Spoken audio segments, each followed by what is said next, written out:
Riacho do Navio, que agora vai pro Ceará. Riacho do Navio, corre pro Pajeú. O rio Pajeú vai despejar no São Francisco. O rio São Francisco agora vai pro Ceará. Laiá, laiá, laiá, laiá, laiá. Presidente Bolsonaro levou o rio pro Ceará. Ai, se eu fosse um peixe, ao contrário do rio, nadava contra as águas e nesse desafio saía lá do mar pro Riacho do Navio. Eu ia direitinho pro Riacho do Navio pra ver o meu brechinho, fazer umas caçadas, ver as pegadas dos bois, andar nas vaquejadas, dormir a sombra sugar e acordar com a passarada. Sem rádio, sem notícia das terras civilizadas, sem rádio, sem notícia das terras civilizadas. Valeu, Gilson, continua aí. À minha esquerda aqui, a Elisângela, ela é intérprete de Libras. O nosso Rogério Marinho, do MDR, Ministério do Desenvolvimento Regional. Estava previsto hoje aqui o Tarcísio, né, da infraestrutura, mas ele teve que ir no Rio de Janeiro e estará no IME, Instituto Militar de Engenharia, onde falará sobre ferrovias no Brasil. Então, a semana que vem, e com toda certeza, o Tarcísio estará aqui. Mas o Marinho estava previsto semana que vem, apenas fizemos uma inversão aqui. Temos aqui o Jorge Seife, tá? É o nosso secretário da Pesca, vai falar rapidamente algumas coisas sobre pesca. É extremamente importante, né, a pesca no Brasil. O ano passado nós crescemos, acho que por volta de 10%. Começamos sim a estimular a piscicultura no Brasil, a carcinicultura também, isso mesmo, acertei? Perfeito. Criação de camarão. Ele tem um estudo muito amplo, está faltando o melhor entendimento com o Paraguai para que nós possamos criar tilápia naquele mar da usina de Itaipu, entre outras coisas. A retaguarda aqui está o Gilson. Ele não vai falar hoje quase nada, ele está na sanfona. Ele é o nosso presidente da Embratur. Ele tem um plano muito ousado que está sendo posto em prática. Já começou em Pernambuco. E está fundando na costa do Brasil, na direção de hotéis, tá? Pequenas embarcações, carcaça de aeronaves, vagões, entre outros recifes artificiais. Isso aí ajuda no mergulho de esplendor, também ajuda com o ecossistema. O cara pode pescar de varinha ali, ou de mergulho mesmo, que sempre vai ter um peixe dando mole por ali. Ajuda o turismo, sim. Algumas estátuas que a gente vai afundar também, recebendo... Vai afundar estátua também. Okay? Algumas estátuas, mas escultura, mas é que nós vemos afundar alguma coisa ali para ajudar a aumentar a taxa de ocupação do hotel, só entrar em contato com a Embratur, que a gente vai botar no plano, a Marinha ali abona, né? E a gente afunda esse material lá. E aqui o Pedro Guimarães, que tem muito a falar também sobre alguma coisa da Caixa. Primeira coisa, Pedro, sua Caixa, rapidamente. Quando nós assumimos em janeiro do ano passado, tá, o juro do cheque especial está 14% ao mês. Cheque especial, o que você ia falar agora aí? Nós acabamos de reduzir de novo, presidente, para 1,8% ao mês. Estava em 2,9%, reduzimos de novo para 1,8%. Poxa, isso a gente esperava que viesse de um banco privado, né? E está vindo de um banco público, a nossa Caixa Econômica Federal. Então, deixa eu fazer a propaganda aqui para a nossa Caixa. Pessoal, eu gostaria que você não devesse nada para ninguém, nem tivesse que entrar no cheque especial, mas se você tiver a intenção de entrar, vai para a Caixa, pô. 1,8% ao mês. Nunca vi nada parecido, nós reduzimos para 1,8%, é basicamente a menor taxa, até de crédito pessoal, presidente, é muito... Não é baixo não, vamos lá, né? A Selic está em 2,25%, então a gente ainda quer reduzir mais, mas a gente consegue ser rentável com essa taxa de juros. Nunca se esperava também a taxa Selic 2,25%. Alguns dizem que vai baixar mais ainda. Como eu não entendo de economia, está dando certo, eu quero continuar não entendendo. Aproveito a oportunidade, Pingo nos está nos transmitindo aqui, 70 mil pessoas assistindo, Jovem Pan 11 mil. Agradecer aqui o Augusto Nunes, Zé Maria, Vitor Brown e Fiuza. Fique à vontade, cada um quiser fazer uma pergunta, desde que seja para o Pedro da Caixa. O Marinho aqui do Desenvolvimento Regional. Embratur aqui atrás, aqui, Embratur, o Gilson, né? E o Jorge Seife de Pesca, fique à vontade aqui. Vamos continuar. Marinho, nós tivemos uma semana passada, na região de Jati, Ceará, inaugurando, né, mais uma parte da transposição do São Francisco. O que você tem a dizer, Marinho? Presidente, eu Nós temos que ter recebido a orientação sua de que não devemos deixar nenhuma obra parada que foi iniciada em administrações anteriores e principalmente nos que tangem recursos hídricos tão importantes para dar segurança à população nordestina do semiárido, né? Então a chegada das águas do São Francisco ao Ceará é um motivo de comemoração para todos os brasileiros, né? Isso é um sonho secular. Isso foi falado pela primeira vez por Dom Pedro II. Essa obra foi iniciada há mais de 15 anos. A ideia era terminá-la em apenas 5 anos. Aconteceram uma série de problemas, desde questões de projetos mal feitos até a questão de má alocação de recursos. Está quase o triplo do valor que foi pensado anteriormente e nós já investimos na sua administração quase 2 bilhões de reais. Chegamos ao Ceará e até o segundo semestre do próximo ano vamos concluir com o Rio Grande do Norte, integrando os 4 estados do Nordeste e trazendo para o semiárido nordestino, eu acho, essa trilha de prosperidade que é a segurança hídrica. A gente termina completamente essa obra até 22. Não, até 21, por exemplo. Até 21? Até 21 a gente deve terminar a obra. Aí tem gente se afogando no Cariri, é isso mesmo? Aí vão ter perímetros irrigados, vão ter adutoras, mas a obra do São Francisco a gente conclui no segundo semestre do próximo ano. Nós temos aqui em Pernambuco a questão da fruticultura, né? Isso também vai potencializar a fruticultura no sertão nordestino todo, ali na região do Cariri. E o que você tem a dizer sobre o sabor da fruta nordestina? Presidente, essa obra está permitindo que uma série de perímetros irrigados que trazem a agricultura irrigada, que é uma agricultura de alto valor agregado ali para a região do semiárido, sejam estabelecidos, além de água tratada na torneira das pessoas que não têm água tratada. Aliás, a questão do marco do saneamento, né, que também enfrenta esse problema. Pode falar rapidamente, né, do marco de saneamento. Nós estamos aí tratando, por exemplo, de segurança hídrica de 4 milhões e meio de pessoas que moram na região metropolitana de Fortaleza, com a chegada das águas ao Jati, a sua integração ao cinturão das águas, né? Nós estamos falando aí da adutora Vertentes Litorâneas na Paraíba, são mais de 400 mil pessoas com segurança hídrica, água na torneira. A adutora do Agreste lá em Pernambuco. Enfim, isso é uma obra fantástica de segurança hídrica para toda aquela região.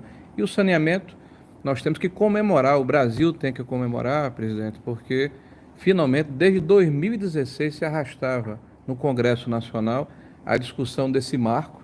Nós temos 100 milhões de pessoas sem cobertura de tratamento de esgoto, 35 milhões ainda sem água tratada, e agora o desafio da universalização desses serviços tão importantes vai contar com o apoio da iniciativa privada, porque nós temos agora segurança jurídica, previsibilidade e atração para trazer de 500 a 700 bilhões de reais de investimento, que vão gerar milhões de empregos, vão trazer, sobretudo, saúde e produtividade para a população brasileira. Então, estamos todos de parabéns. Nós não consideramos regiões no Brasil. O Brasil é um só país. E o que nós pudermos fazer para atender a todos, nós faremos, né? A boa notícia aqui, Marinho, vem do agronegócio. Como sempre, o agronegócio realmente está lá na frente, né? Nós tivemos um saldo positivo de 7,4 bilhões, né, para o mês de junho. Em grande parte aí vem do agronegócio. Vem do agronegócio, que o pessoal não parou de trabalhar. Enquanto no Brasil aí, parece que houve uma competição entre governadores. Quem parava mais, né?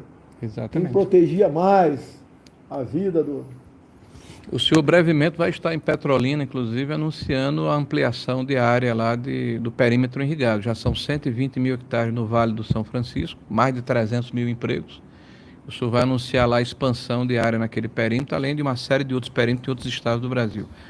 Semana retrasada, nós estivemos liberando recursos para perímetros irrigados também ali na região do norte de Minas, né?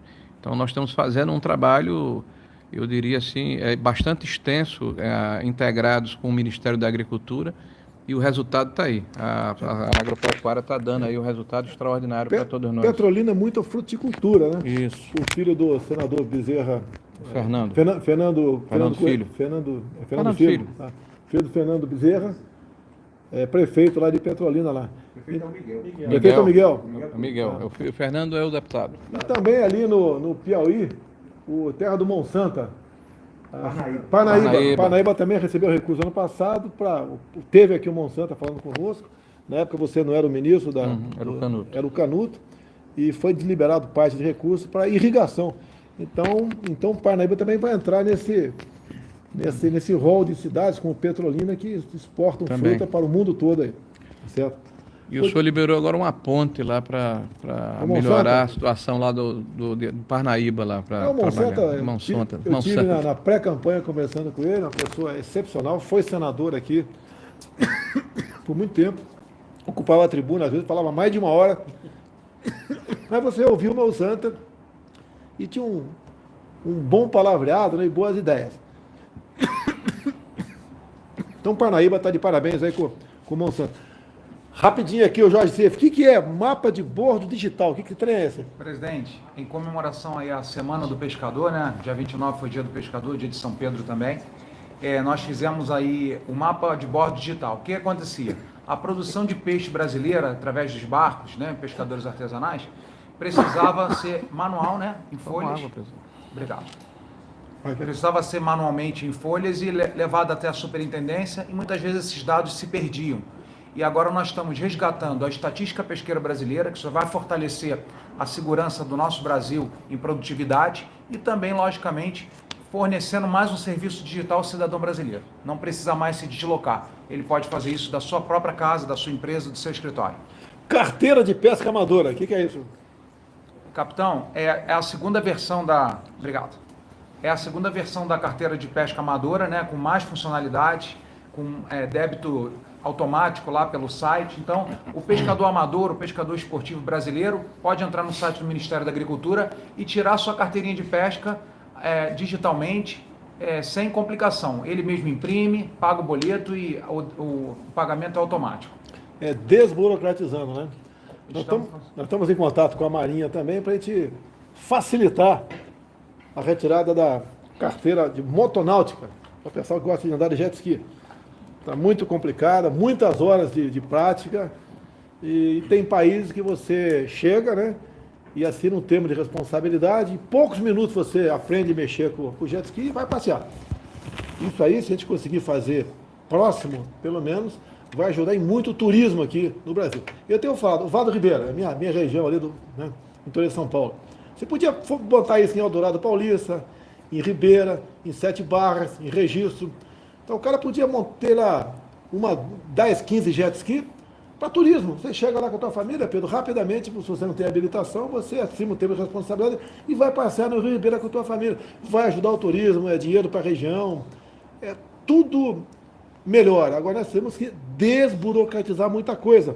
Como ele mesmo aqui disse agora o Jorge Seif, né? Mapa de bordo digital. Antigamente era uma papelada, você tinha que levar para algum lugar. Agora no computador você manda isso aí e facilita a vida dos nossos pescadores.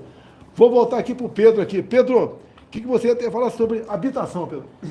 Presidente, nós temos 3 notícias muito positivas. A primeira, a Caixa, em junho, fez o melhor mês dos últimos 5 anos. Nós emprestamos 11 bilhões de reais, demonstrando que a economia está voltando, que a Caixa está muito forte.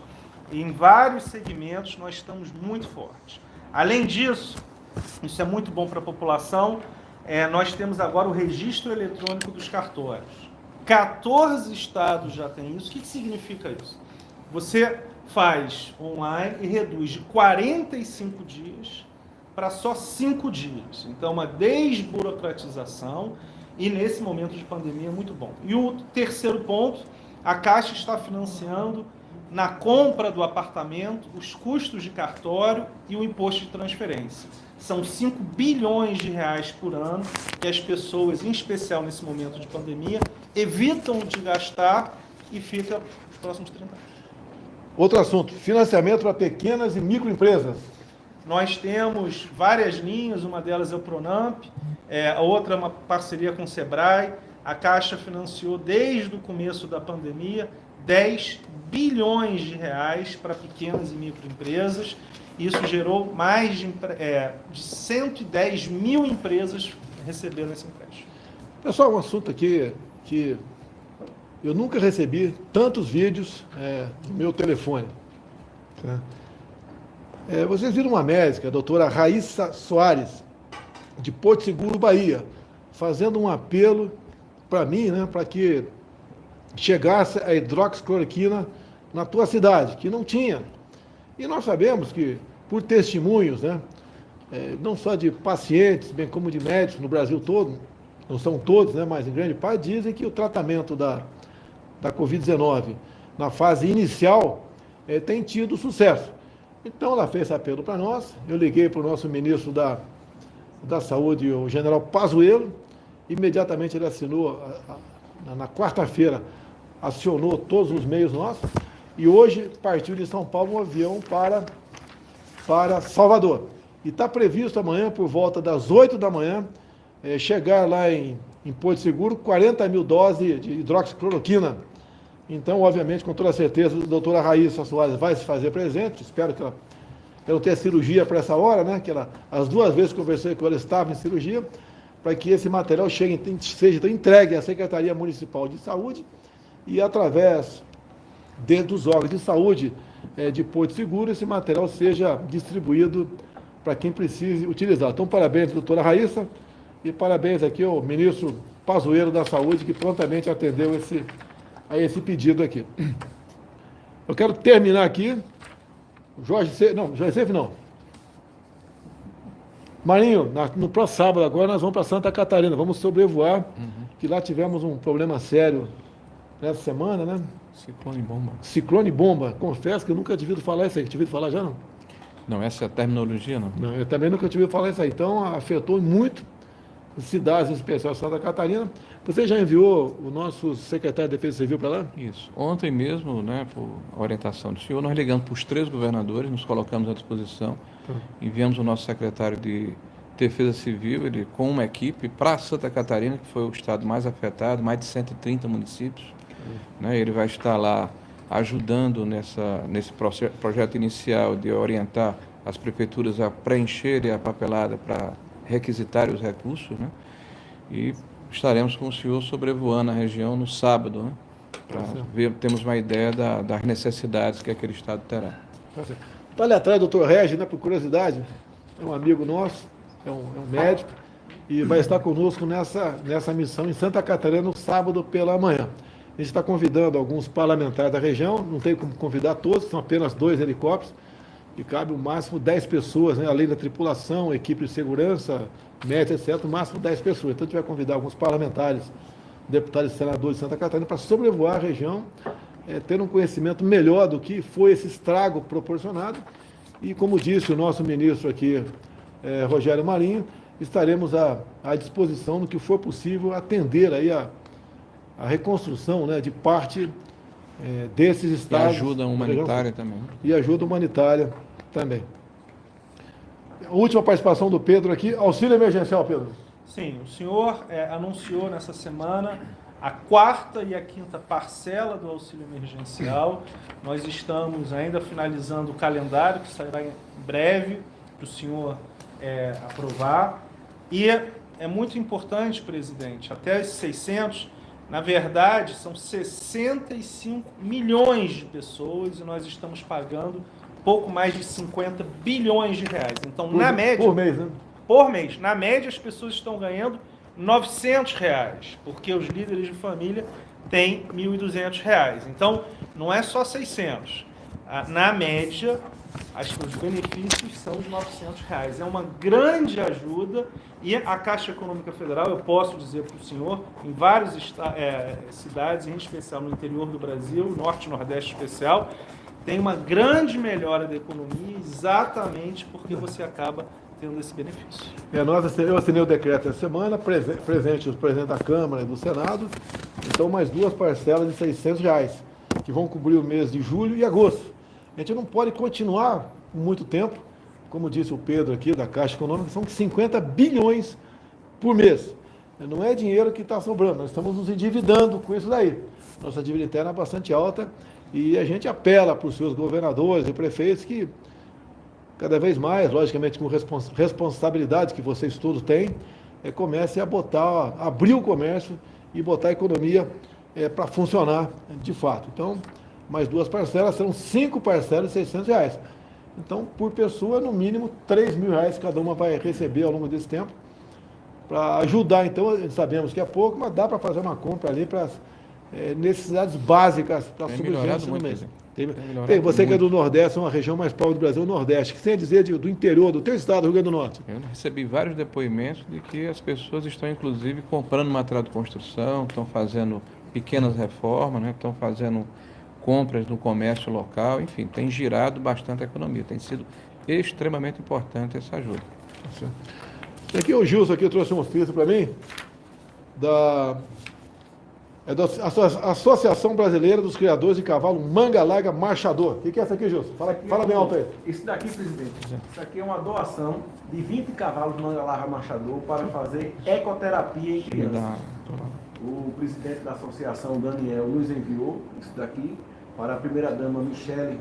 20 cavalos? 20 cavalos mansos para que as crianças façam ecoterapia. Então está aqui. Nós vamos receber, agradecemos aqui aos criadores de cavalo Manga Larga Marchador, lá de Gameleira. Gameleira, não. Avenida Amazonas, Gameleira, BH. Agradecemos e esse cavalo, a princípio, deve ir para a Polícia Militar. A Polícia Militar aqui do Distrito Federal, né? Marinho, uma notícia importante, hein, Marinho? Olha, está falando aqui o Pedro sobre habitação, em breve nós estaremos lançando aí um programa habitacional, inclusive a Caixa é o operador do programa, mas o importante é que a população saiba, presidente, que o seu governo já entregou 500 mil unidades habitacionais desde o princípio do seu governo. São 500 mil famílias atendidas, já mais de 5 bilhões de reais do Orçamento Geral da União. Então o senhor não tem deixado faltar recursos para um programa tão importante como o habitacional. Nós temos aí 289 mil unidades habitacionais em carteira. Estamos fazendo retomada de empreendimentos praticamente toda semana. São quase 100 mil unidades paradas com o seu herdor. Né? Nós vamos retomar todas essas 100 mil unidades, já retomamos 11 mil, até o final do ano 50 mil unidades. Inclusive o conjunto Tancredo Neves em Santos também Nós iremos começou. visitar lá.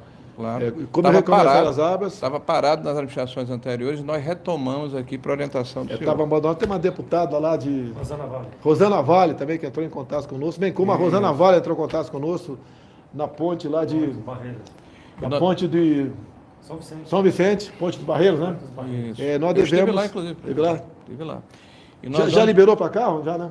Já. Liberou ontem para carro. Então nós vamos visitar aí a ponte e também o conjunto Tancredo Neves, que é recurso federal. A gente vai convidar os polícias locais, tá? E vamos entregar também quase 2 mil unidades em São Paulo, capital. E nessa viagem nós vamos também no Vado Ribeiro. Tem 3 pontes. Ajuda aí. Batatal e Eldorado. Pariquera-Sul. Onde mais? Itaoca também. São Paulo. Vamos visitar Já começaram as Em obras ou São estão no Paulo, papel Paraná. ainda? Não, está no papel ainda não. Está no papel. Está para lançar a pedra fundamental e começar essa construção nessa... Inclusive, olha só, não tem nada meu aqui não, pelo amor de Deus, tá? Eu estava com um jet ski no Rio Ribeira, falei agora há pouco de turismo, né? E encostei o jet ski lá na Barra do Batatal e estava uma balsa atravessando com uma noiva em cima. Então eu perguntei, brincadeira, né? Me convidar para o casamento, ela convidou, etc. Eu falei, ó, isso foi em 2016, 2017. Ó, se um dia eu for para a República, ia fazer uma ponte aqui. Tá? E o prefeito teve a ideia, fez a solicitação para a gente, tá? Pelo orçamento, normalmente, e está sendo essa ponte lá. Você tem quantas obras no MDR, mais ou menos, Marinho? Mais ou menos? Umas 20 mil. Mais ou menos 20 mil obras no Brasil. Em todos os municípios brasileiros. Imagina a dor de cabeça que ele tem para administrar tudo isso aí. Tem que ter uma boa equipe do lado dele. Então essas obras do Vado Ribeira nós veremos. E na volta a gente vai passar numa cidadezinha, como é que é o nome? A grande cidade aqui? A gente deve pousar numa cidade... Esqueci, vai lembrar o nome aqui. Ele vai lembrar o nome aqui. Até que eu liguei, né?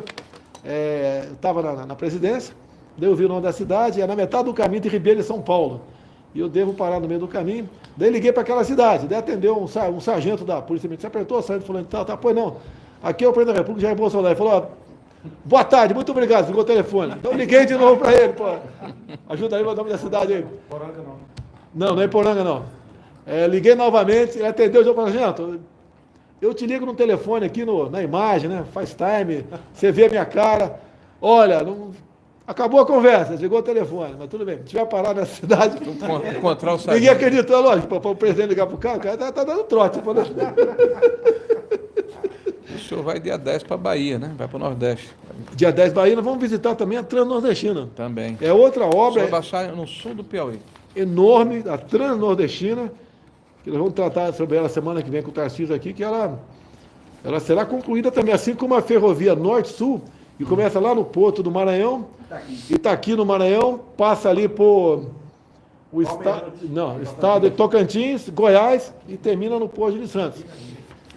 Tapiraí, São Paulo. A gente vai fazer um pouso, não vai avisar o dia não, tá? Vai fazer um pouso aí e bater um papo aí. Com o sargento lá, né? Com o sargento, chamar o sargento para conversar, bater um papo com o sargento aqui e trocar uma ideia com o prefeito, o vereador, com uma autoridade. A ideia é pousar no campo de futebol, se tiver, para não causar grande aglomeração, né? E toda vez que eu posso, que eu vou a algum lugar, junto a algumas pessoas, eu sou massacrado aí por uma rede de televisão, sabe qual que é? Porque estava sem máscara, mas tudo bem. Lembrar que hoje, 2 de julho, é Dia Nacional do Bombeiro Militar. Então, parabéns a todos os bombeiros, que todos nós temos o melhor nível de admiração e respeito aos bombeiros militares de todo o Brasil. Né? Tem que falar também do tiro de guerra aqui. Tá, vamos passar também em Cajati. Vamos lá, o tiro de guerra está sendo feito, né? Com a participação do prefeito local. Vamos lá? PL da fake news. Está lá no Senado, está votando os destaques. Eu quero dizer a todos aqui que o próprio presidente da Câmara falou que o projeto, uma vez aprovado no Senado, ia sofrer alterações na Câmara, e cabe a mim sempre, né, a possibilidade de veto. Isso é natural. Eu veto, o parlamento mantém ou derruba o veto, isso é natural. Tá?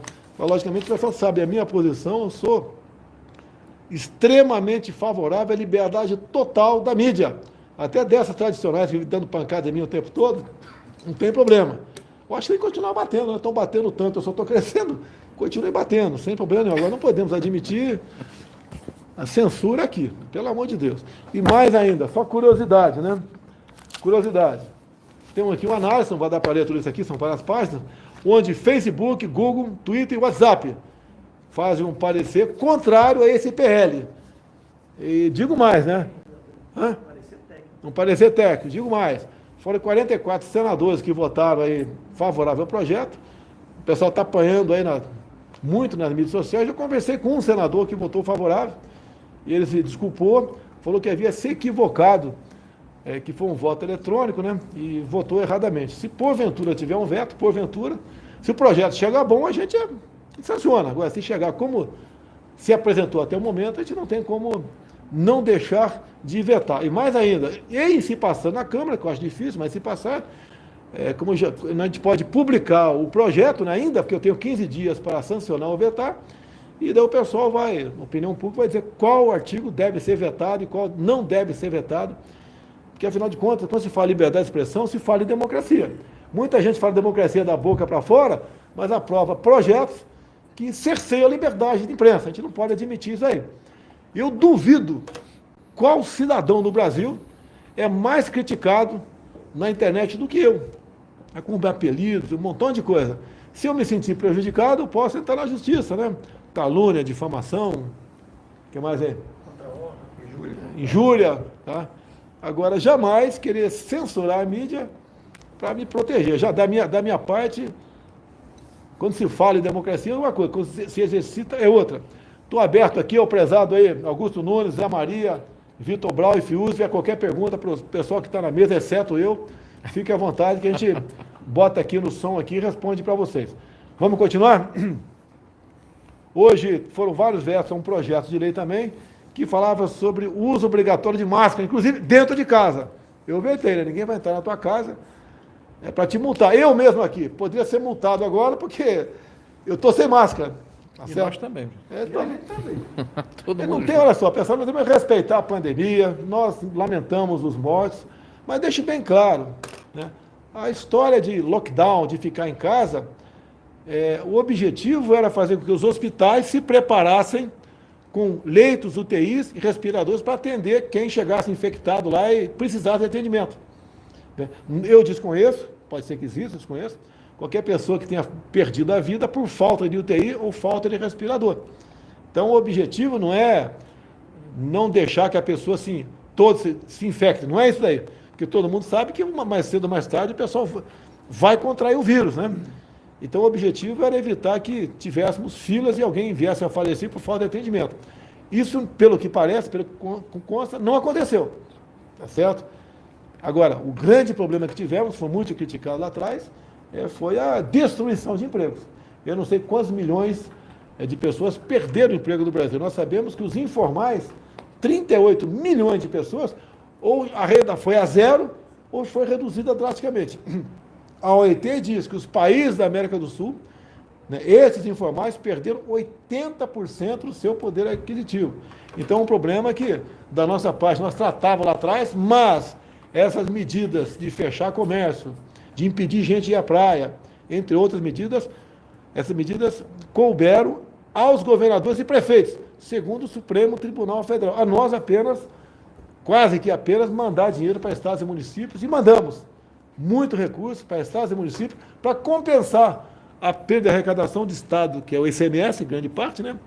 Dos municípios e ISS. Mandou agora mais de 10 bilhões, pessoal. Mas 10 bilhões, acho que é hoje, se não me engano. Em torno de 14 bilhões hoje. 13 bilhões, sei lá. 14 bilhões Para só todos hoje os municípios. estão indo para municípios do Brasil. Todos eles. Pedro, alguma coisa mais, Pedro? Está encerrado você, né? Encerrei. Pedrão encerrou aqui. Continua aqui. Cumprimentar aqui a iniciativa do comandante da Aeronáutica, Tenente Brigadeiro Eduardo Bermudes, que ofereceu para as empresas aéreas, né, comerciais, os pátios de estacionamento das bases aéreas do Brasil para que aviões da TAM, da Gol, da Azul fossem para lá e não tivessem que gastar com estacionamento que existe nos aeroportos por aí. A previsão de economia em 6 meses para essa empresa são 18 milhões de reais. Tá? Isso ajuda essa empresa que já tem dificuldade, que eu acredito que na ordem de quase 90% dos voos, né, foram cancelados no Brasil. Então essa aviação está lá embaixo. Então essa medida aí do nosso comandante da Aeronáutica, que trouxe aí, ofereceu os pátios das bases aéreas nossas para que esses aviões ficassem parados lá a custo zero. Bem-vindo, né, Pedro? Com certeza. Alguns falam, né? Está preocupado com o empresário. Mas, pessoal, se quebrar a empresa aérea aqui, vai ter piloto demitido, comissário de bordo. Pô, as empresas que... E a logística do país, quebra a logística do Brasil, quebra tudo, tá certo? Outra coisa importante aqui, o Conselho Nacional de Política Energética, ele mexe contigo, em especial no Nordeste. O Conselho Nacional de Política Energética estabeleceu diretrizes para que o etanol possa ser vendido das usinas diretamente para o posto de combustível. O que acontece hoje em dia? O etanol virou turista. Ele sai de uma usina aqui, anda 300 km, troca de carro, troca de nota, volta para o posto aqui do lado. Ele anda 600 km. E agora, então, faltam mais algumas medidas ainda para que o etanol possa ser vendido diretamente da usina para o posto de combustível. É isso mesmo, Aninho? Tomara que diminua. O teu estado, acho que é um dos grandes, vai, com toda certeza, vai. Ao diminuir o preço do etanol, diminui a gasolina também, porque na gasolina tem etanol misturado. Pernambuco, Alagoas. Pernambuco, Alagoas. A tua terra, Rio Grande do Norte, basicamente o que tem lá? Sal, Sal, frutas. camarão, Camarão, tem muito camarão. Tem petróleo, gás, energia eólica. Carcinocultura. Criação de camarão, hein? O Distrito Federal começa a liberar aulas a partir do final de julho, pelo tratado do final desse mês. Hoje entrei em contato com o Ministro da Defesa, com o João Fernando, para que a gente consulte a Associação de Pais, para ver se o mais rápido possível a gente faça com que os 13 colégios militares do Brasil voltem a ter aula normalmente. Se Deus quiser, a partir do... Já tem, né?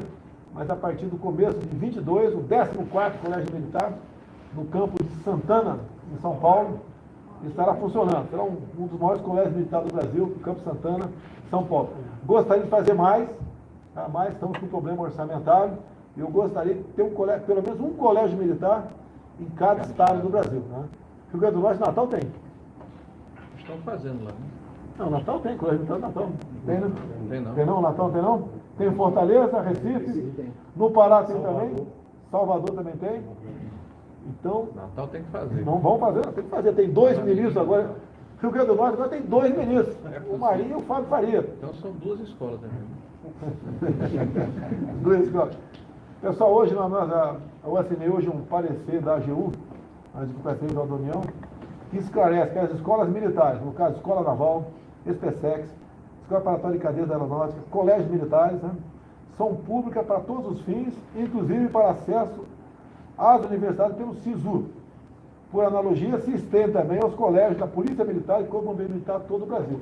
Então tinha problema, tinha alguns reitores não aceitavam aí os alunos oriundos dessas escolas para adentrar a universidade via SISU. Então acaba com esse problema. E deixo claro que a grande maioria dos alunos de colégio militar são filhos de civis. Tá? E são pobres também, como outro cidadão qualquer. Então, está universalizando esse direito. Eu acho que acabou aqui. Pergunta, tem pergunta aí, Não, pergunta do pessoal do Zé Maria, certo? Mandou para você não? Bota a primeira aqui. MP do futebol. Tá? Ontem nós tivemos a primeira partida aí, onde o mando de campo foi do Flamengo, foi... Flamengo e Boa Vista. Flamengo e Boa Vista. Eu não sei quanto, mas eu acho que foi mais de 10 milhões de reais que o Flamengo arrecadou. Muito mais de 10 milhões. E tinha uma televisão aí que tinha o monopólio e pagava, acho que 500 mil, 600 mil cada jogo. Então o Flamengo ontem faturou, juntamente com o Boa Vista, né, mais de 10 milhões de reais transmitindo na internet. Então parabéns ao Flamengo, parabéns ao presidente Jair Bolsonaro, que assinou a medida provisória, tá certo? Dando aqui a carta de alforria, né? A liberdade para que os times de futebol, o mandante, negocie qual forma que ele quer vender o seu direito de imagem. E olha só, o que está na medida provisória? 5% do que se arrecada, vamos supor que for 10 milhões de reais. Dá 5%, 500 mil. É distribuído pelos jogadores. Com todo respeito aos jogadores do Boa Vista, né, um time pobre, tá, do Rio de Janeiro, a maioria dos times de futebol são pobres no Brasil. Dividindo esses 5% dos jogadores é um bom bicho. No nosso tempo, né, mano? Tinha bicho, né? Bicho. Agora vai ter o bicho aí do direito de... Eu fui presidente de futebol. Qual é a sua camisa aí, presidente? Mostra aí. Eu tô achando que é uma camisa... Caramba. Mengão? Deixa eu ver aqui, ó. Desculpa aí, Felipe Melo, mas, pô, hoje eu tô me botando a camisa do Flamengo. Camisa de força aqui, ó. A camisa do Flamengo, pelo jogo de ontem. Uma imagem excepcional a imagem. Parabéns ao Flamengo. Só no YouTube foram 11 milhões de visualizações. Só no YouTube, 11 milhões de visualizações, com todo respeito, foi um time lá da primeira divisão, né, Boa Vista, mas imagine aí um Flamengo e Palmeiras, um Corinthians. O clássico, né? ABC de O ABC, Flamengo e ABC de Natal, tá vendo? Vai estourar, vai explodir. Isso daí faz o quê? Havendo essa concorrência, o time, né, decidindo para quem vai vender o seu direito de imagem. O time que tiver melhor vai vender mais caro. Então não existe acomodação. O time, quando o meu time for jogar, como tem bons jogadores, vai vender mais caro aquela imagem. Isso é negócio. Então o time que se acomoda, quando for mandante, vai cair o valor da venda daquela imagem. Então isso é concorrência, isso é livre mercado, isso é maravilhoso. Eu ouso dizer aqui que o futebol do Brasil está tendo uma alavancagem enorme agora por causa disso. Muitas vezes, com todo respeito, eu acho que o jogador prefere jogar aqui no Brasil e sai para a Europa por quê? Por causa do salário, o cara ganha uma fortuna. Muitos vão preferir ficar aqui porque o salário aqui, da maneira como nós fizemos agora, com essa medida provisória, atendendo aí ao interesse da classe esportiva, né? A gente vai fazer que muitos jogadores fiquem aqui, ganhem muito mais e vai melhorar e muito o futebol brasileiro. Vai voltar aqui a nos orgulhar com toda a certeza do futebol. Então, parabéns, recebi a semana 8 dirigentes de clube, né? Foi do Flamengo, Internacional, Paraná, Atlético, Ceará, Bahia, Fortaleza, Palmeiras, tá certo? Eu ganhei uma camisa de cada um. Essa aqui, ganhei do Flamengo. Essa é a mais bonita, capitão. Ó, o pessoal diz que eu tenho que usar um dia a camisa do Corinthians, mas o Corinthians tem que entrar nesse time aí, pô. Vou trazer uma do Náutico. O Corinthians aí é uma das boas torcidas do Brasil, tem que entrar nessa do livre direito de negociar a imagem, pô. Que é a maior torcida do Brasil. Não, segunda é maior, presidente. Maior do Mengão. A maior do Mengão, né? Mas é mais Mas apaixonada é a do eu acho que é a Náutico. segunda maior do Corinthians, né? É a segunda maior torcida do Brasil. A mais apaixonada é a do Náutico, presidente. É? Ele não consegue Então, deixar um o Náutico. sucesso total a medida provisória de futebol. Traz aqui o Cid. Vamos lá, uma pergunta aí. Augusto Nunes, presidente. Augusto Nunes para quem? Pro ministro. Bota aqui, Cid. Só botar perto e já pega, presidente. Não, vai aumentar o som aqui, tá baixo. Pertinho já pega, bom. Tá baixo aí, cara? Vai lá, Augusto Nunes pro Rogério Marinho. Boa noite, presidente. Boa noite, ministro. Ministro, o senhor teve uma participação decisiva na aprovação da reforma da Previdência. Se for possível,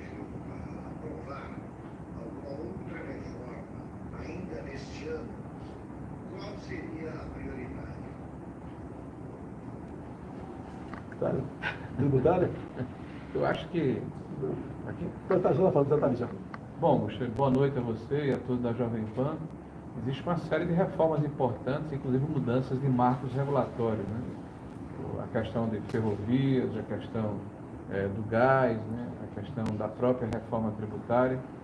Sem dúvida, há um grande desafio ainda pela frente, né? O ministro Paulo Guedes está à frente desse processo, dessa mudança da nossa economia. E eu acredito que é mais importante, nesse momento, desde que haja essa sinergia com o parlamento, seria a mudança ou a simplificação da nossa legislação tributária. Vamos aguardar aí ver se dá certo. Não sei se é possível esse ano, mas com certeza pode se iniciar agora e ser concluída no primeiro semestre do ano subsequente. Augusto, olha só, um tempo atrás, eu tenho umas ideias, né? Eu sou mergulhador profissional, já tive vários salvamentos, por acaso, né? Inclusive em 2016, 2017. Vem cá, moça! Eu estava com esse cara aqui na praia, lá na Barra da Tijuca, sargento do Exército, agora segundo-tenente, Mozart Pereira, primeiro-tenente do Exército Brasileiro, é do Ceará, e estava lá no posto 4, na direção do Hotel Sheraton. E era um fim de ano, eu acho que era Natal, Ano Novo, e sempre acontece comigo essas coisas, né? Eu falei, moça, prepara que as duas meninas, duas meio japonesinhas, vão se afogar, se prepara. Nós preparamos, deu um minuto, elas afundaram. Eu e o moço fomos atrás e tiramos as duas meninas de dentro d'água. Até eu tive dificuldade, porque ela estava com muito óleo, bronzeador. Então essas duas japonesinhas deviam estar paradas no Sheraton, no posto 4 da Barra da Tijuca. Devia ter uns 15 anos, 16, uma pela outra, nós tiramos fora d'água. Então, depois daquilo, tinha uma ideia de construir, de fabricar, o que o Corpo Bombeiro já usa, no Rio de Janeiro usa muito, né? É um negócio de neoprene, um cubo de neoprene, né? Um retângulo, uma figura retangular de neoprene com uma alça de cada lado que serve para você salvar vidas. Mas é só uma boia. E eu duvido, pelo preço que eu planejei, eu vou chutar aqui, né? Mais ou menos R$100. Daria para eu fazer isso aí, deputado federal, arranjava a minha esposa, alguém, abrir uma empresa e faria isso aí. Mas depois fomos vindo as cargas tributárias. É algo supérfluo. Uma coisa que eu podia vender por R$100, para ter algum lucro, eu tinha que vender por 300. Eu desisti. Então esse é o grande problema do Brasil. Você é carga tributária, é burocracia, e você desiste de investir, né, de até se aventurar num negócio. Porque depois que quebra, fica uma dificuldade enorme para você ficar livre das pendências, das dívidas e tanta outra coisa. Né? Então é isso que devemos fazer para facilitar a vida de quem quer empreender no Brasil. Outra pergunta é esse. Fala, Fiuza. Para quem que é? Ministro Rogério Marinho, a sua atuação na revolta da Previdência foi fundamental, entre outros motivos, porque o senhor ajudou a explicar a reforma através das redes sociais. Por isso eu gostaria de lhe fazer uma pergunta sobre as redes sociais, especificamente sobre esse projeto de lei das fake news, que procura aí, digamos que, instituir uma verificação da verdade na internet. Qual a sua opinião, ministro, sobre esse projeto de lei que foi aprovado no Senado e agora vai ser apreciado pela Câmara dos Deputados? Vai embora. Ô Fiuza, boa noite a você também. José Maria. Mais alto. Boa noite a você também. Obrigado aí pelo questionamento. Eu acho que esse é um momento importante para o país, né? Nós estamos vivendo aí um momento em que as pessoas tentam resolver problemas através de um projeto de lei que impede a manifestação livre de outras pessoas. A exemplo do presidente, claro que guardado as devidas proporções, eu praticamente fui destroçado por fake news, né? Porque eu conduzi a reforma trabalhista como deputado na Câmara Federal e quando fui candidato à minha reeleição, né, eu praticamente não tive como me defender no meu estado, porque fui acusado de subtrair direitos dos trabalhadores, quando todos os direitos dos trabalhadores estão preservados no artigo 7º, em 34 incisos da Constituição brasileira. E nem por isso eu estou me insurgindo contra a imprensa ou contra a livre manifestação de quem quer que seja. Eu aprendi que, desde cedo, né, que o contraditório ele é extremamente saudável, ele é uma demonstração da vitalidade das instituições como um todo. Então, se eu estou chateado, resignado, não concordo com determinada opinião, o campo adequado para que eu a contradite vai ser a minha voz, a minha palavra, ou eventualmente também utilizar o mesmo instrumento, que é a própria rede social ou algum outro veículo impresso. Ô, Fiuza, pela tua idade, você vai se lembrar muito bem. O ano era 2002. Nós votamos uma pequena reforma trabalhista. O ministro do Trabalho era o Francisco Dornelles, o presidente Fernando Henrique Cardoso. Eu votei favorável. A internet não tinha o que nós temos hoje. Não tinha Zap, não tinha muita coisa, mas existia internet. E eu e muitos parlamentares, nós fomos arrasados na internet, porque eles diziam que nós votamos para acabar o 13º, fundo de garantia, Exatamente. hora extra, licença gestante. Tá?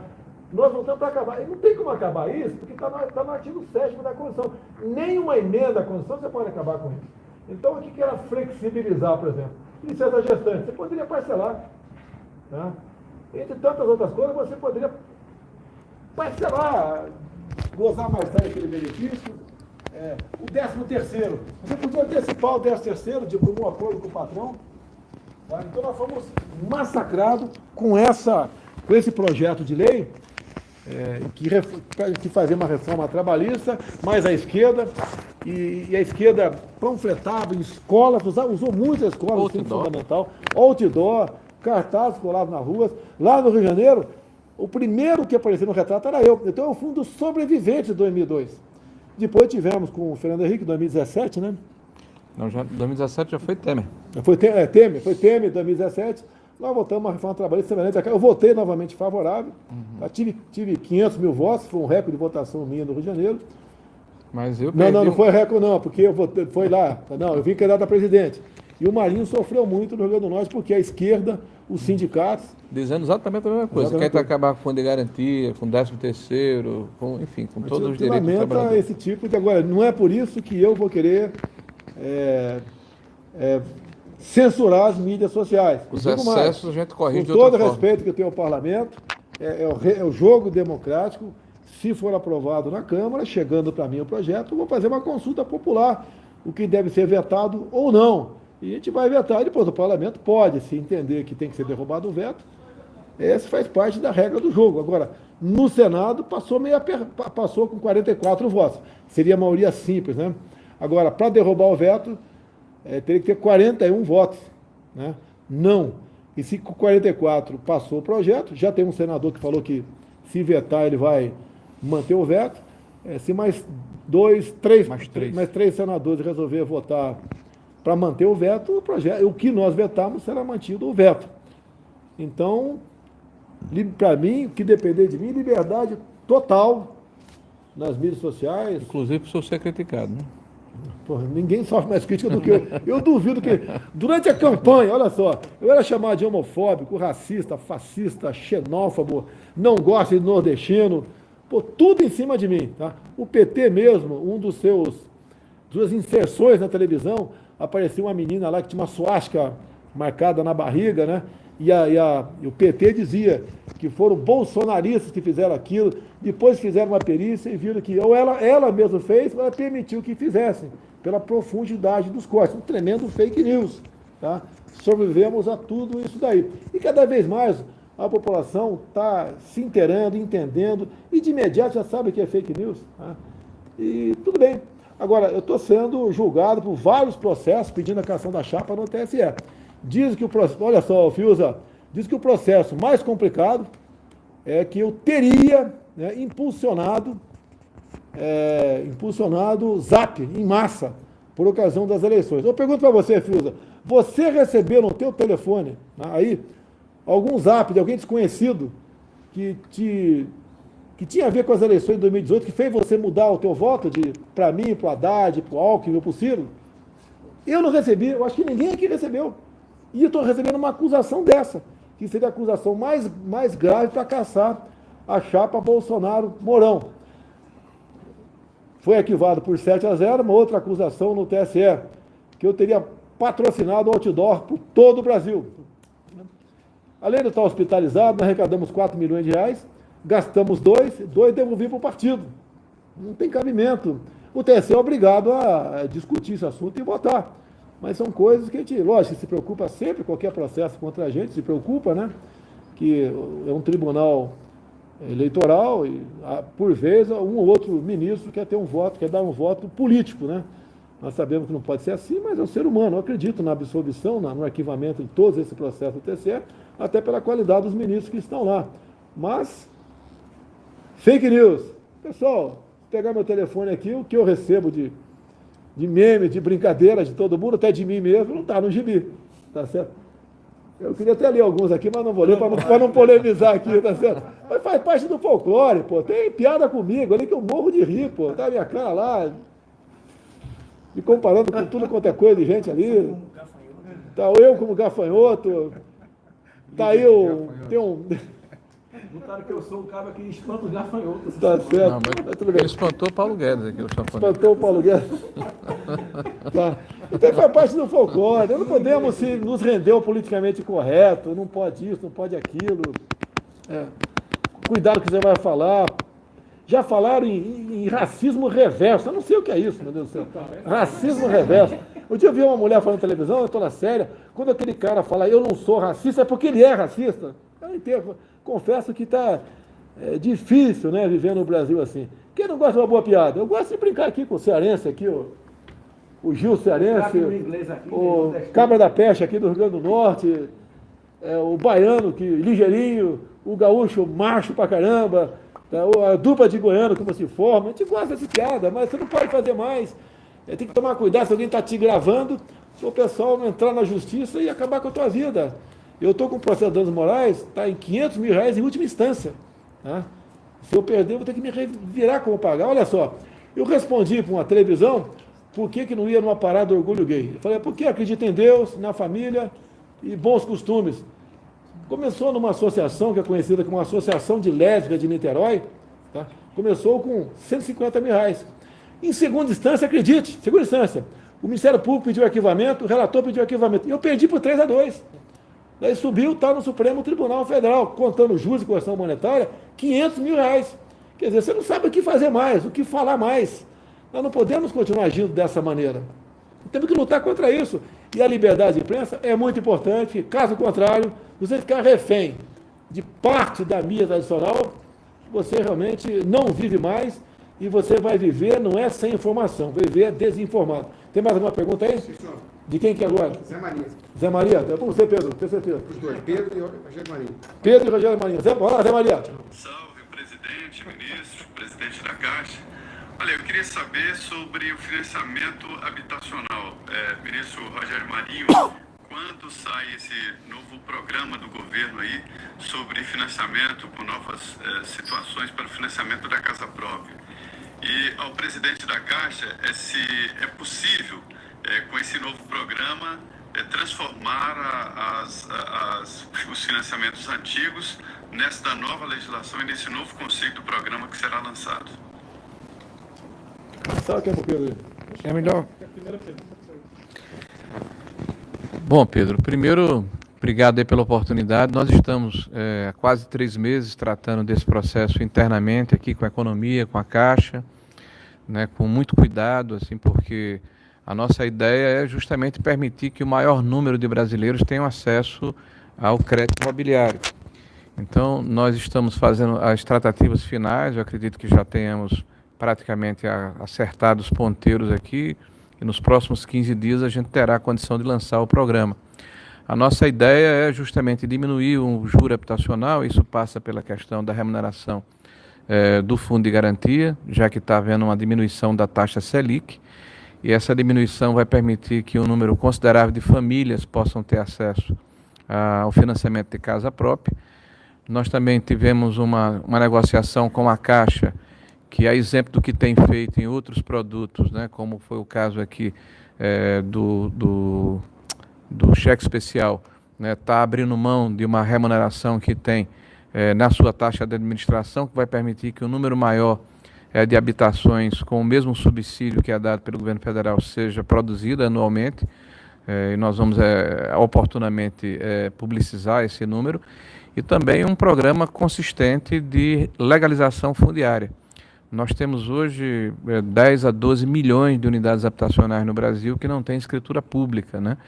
Então nós vamos lançar um programa que vai ajudar, que vai apoiar os municípios brasileiros, né, para que eles possam fazer valer a legislação que já existe desde o ano 2000 e que foi repaginada em 2017, né, para termos pequenas reformas habitacionais e legalização fundiária nas cidades brasileiras. Então, basicamente, é esse o fulcro, a espinha dorsal do projeto, e esperamos em breve estarmos lançando o projeto para todo o Brasil. Pedro, complementa aí, Pedro. Como o Rogério falou, a Caixa é o banco de todos os brasileiros e é o banco da habitação. Então não existe nenhum tipo de possibilidade de você ter um projeto tão bonito quanto esse, onde a Caixa não apoie. 99% do financiamento para baixa renda é feito pela Caixa.